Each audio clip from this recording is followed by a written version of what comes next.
कैसी दोस्ती आपने भी गाजियाबाद में देखा होगा। दोस्ती की आड़ में छूरेबाजी स्वीकार्य नहीं और कतई स्वीकार्य नहीं होगा। अगर कोई अपनी नालायक औलाद को समझा नहीं पा रहा है,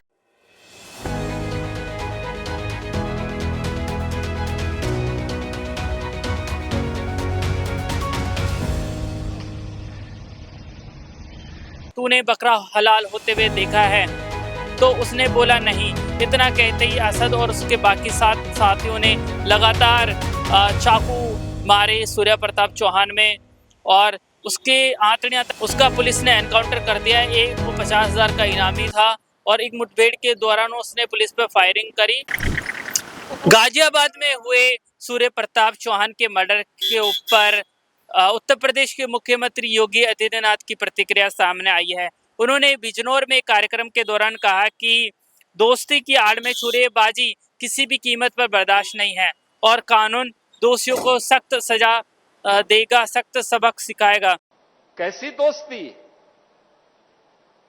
आपने भी गाजियाबाद में देखा होगा। दोस्ती की आड़ में छूरेबाजी स्वीकार्य नहीं और कतई स्वीकार्य नहीं होगा।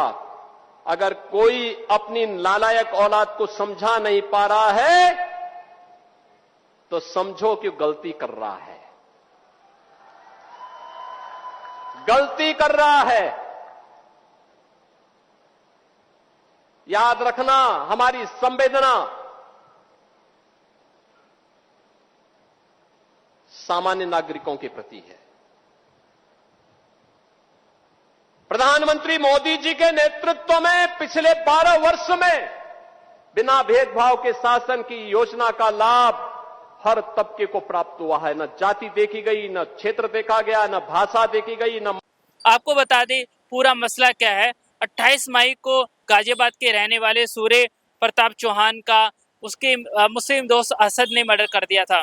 असद ने जब उसका मर्डर करा था तो सीधे तौर पर सूर्य प्रताप चौहान से पूछा था कि क्या तूने बकरा हलाल होते हुए देखा है?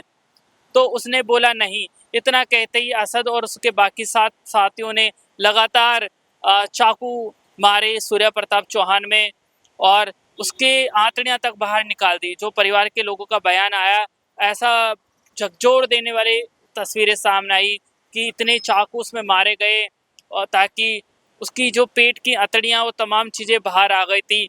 इस पूरे मसले में गाजियाबाद में बहुत हल्ला हुआ।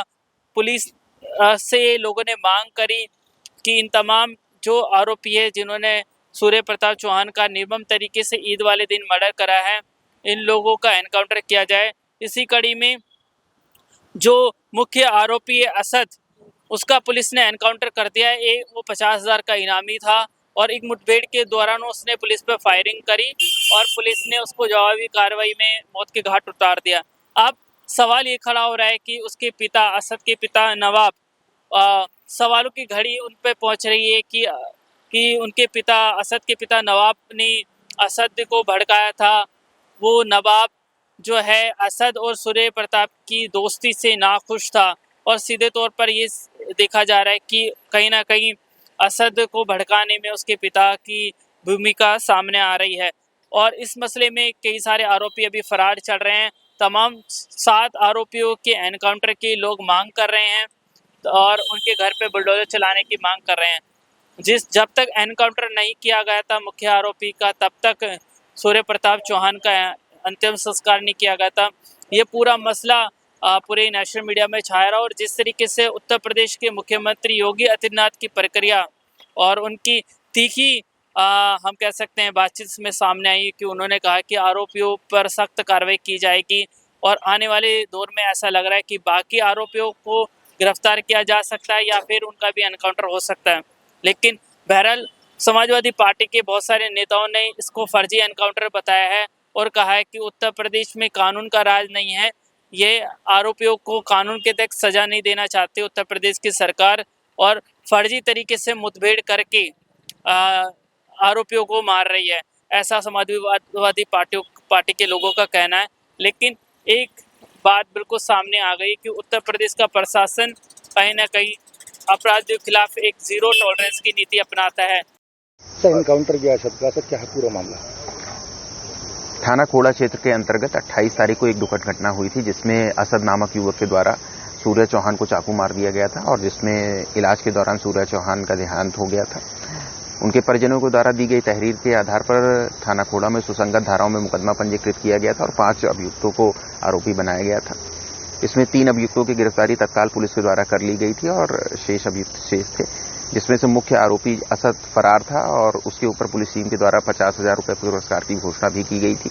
आज पुलिस टीम को यह सूचना प्राप्त हुई थी कि असद अपने कुछ साथियों से मिलने थाना खोड़ा क्षेत्र में आने वाला है और उनसे पैसे लेकर के वो भागने की फिराक में था। पुलिस टीम के द्वारा तत्काल कार्रवाई करते हुए इस पूरे क्षेत्र में कॉम्बिंग की जा रही थी। एसीपी इंदिरापुरम और थाना खोड़ा और थाना इंदिरापुरम की पूरी टीम इस क्षेत्र में मुस्तैद थी। बैरियर लगा के चेकिंग की जा रही थी। इसी दौरान असद अपने एक साथी के साथ बाइक से आता हुआ दिखाई देता है। पुलिस टीम के द्वारा उसे रोकने का प्रयास किया जाता है, चेतावनी दी जाती है, लेकिन वो पुलिस टीम पर फायरिंग करता है और जवाबी फायरिंग में पुलिस टीम के द्वारा भी आत्मरक्षा फायरिंग की जाती है, जिसमें असद को गोली लगती है। असद को इलाज के लिए तत्काल नजदीकी हॉस्पिटल में भर्ती कराया जाता है। इसमें एक्सचेंज ऑफ फायर में हमारा एक कांस्टेबल भी घायल होता है, जिसको अस्पताल में भर्ती कराया गया है। मौके का फायदा उठा करके जो असद का दूसरा साथी है वो भागने में कामयाब होता है। असद ने जिस पिस्टल से फायरिंग की थी उसको पुलिस द्वारा बरामद किया गया है और एक बाइक भी बरामद की गई है। संपूर्ण घटनाक्रम की विधिवत जांच करके अग्रिम विधिक कार्रवाई की जा रही है।